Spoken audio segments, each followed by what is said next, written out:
All right, let's get right into it. We're going to break down one of the biggest challenges in management, making decisions. Think of this as your go-to guide for finding some clarity and, honestly, taking back control of your day. So does your workday feel like you're just putting out one fire after another? A constant flood of questions, approvals, and problems that all need your attention right now? Yeah, if you're nodding along, you are definitely not alone. That feeling is called decision fatigue, and it is a massive drain on your focus. But here's the thing. The solution isn't to just work harder or faster.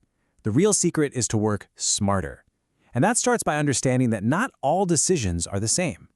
In fact, once you can tell the two main types apart, it completely changes how you manage your time and energy.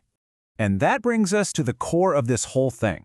Pretty much every single choice you make, big or small, falls into one of two buckets: programmed and non-programmed. Getting this difference is, no joke, the first and most important step to mastering your workflow. So first up, we've got programmed decisions. These are your everyday routine choices. The ones that pop up over and over again. We're talking about things like approving a standard expense report, reordering supplies when you're running low. They're predictable. And because they're so structured, you can create a system, a set of rules, basically a pre-written script to handle them super efficiently every single time. And then you have the complete opposite, non-programmed decisions. These are the curveballs, the situations you didn't see coming. They're new, they're unclear, and there is absolutely no playbook for them. Think about deciding to launch into a totally new market or handling a sudden PR crisis. You're not just running a script here, you're literally writing a brand new one on the spot. This really lays it all out, doesn't it? On one side, you have programmed decisions, repetitive, clear, and you can handle them with rules. On the other, non-programmed, totally unique, ambiguous, and they demand your creativity and judgment. But for me, the most important line here is the last one: delegation. Programmed decisions, you can and should delegate or automate those. And that is what frees you, the leader, up to pour your energy into the messy, high-stakes stuff where you're really needed. Okay, so it's one thing to know the difference, right? But the real magic happens when you start acting on it. So let's get practical. How do you actually build those systems to take care of all those routine programmed decisions? Well, it's basically a 5-step process. You start by looking back, find the patterns in the decisions you're always making. Then you figure out what really matters. Is it the cost, the risk involved? After that, you create super clear thresholds. For example, if an expense is under $100 and for a pre-approved vendor, it's automatically approved. Then you link every condition to a clear action: approve, reject, or maybe escalate it. And finally, you write it all down so the whole team is on the same page. But, and this is absolutely critical, any good system has to have a safety net. Your rules should never ever replace good judgment, especially when it comes to ethics or legal issues. You have to build in that escalate button, empowering your team to know exactly when to hit pause and come to you. This way, your efficient rules don't turn into rigid, mindless traps.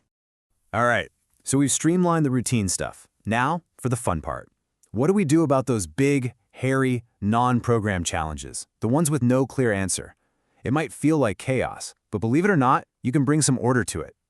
This 6-step framework is your best friend here. First, you get crystal clear on what the actual decision is. Then, you go into detective mode, gather data, talk to people, really diagnose the situation. Super important, you brainstorm multiple possible solutions before you fall in love with one.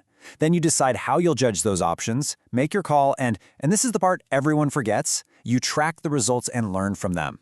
It's a process that forces you to slow down just enough to make a much better, faster decision in the long run. Now, these frameworks are incredibly powerful, but they only work if you apply them to the right kind of problem. And honestly, one of the biggest mistakes managers make is getting this classification wrong. This leads to two classic management traps. The first is over-programming. That's when you try to apply a simple, rigid rule to a complex, new problem. It's like trying to perform surgery with a hammer. The other trap is under-programming. This is when you treat every routine task like a brand new strategic crisis. You're just constantly reinventing the wheel, wasting time and burning out your team. Both of these will absolutely kill your productivity and morale. So, what's the takeaway here? How do we put all this together into something you can actually use? Let's build your personal manager's playbook. Here it is, your 5-point action plan. First, just scan your decisions for a week. Sort them into those two buckets, routine versus novel. Second, start programming the routine stuff. Grab your team and build some simple rules together. Third, and this is huge, you have to fiercely protect your time for the deep, non-programmed work. Fourth, find the right blend.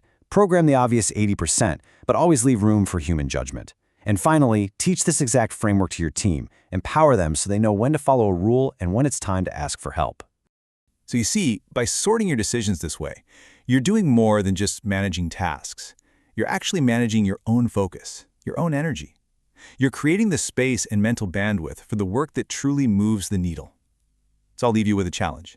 Think about your week. What's the one recurring decision you're going to program first?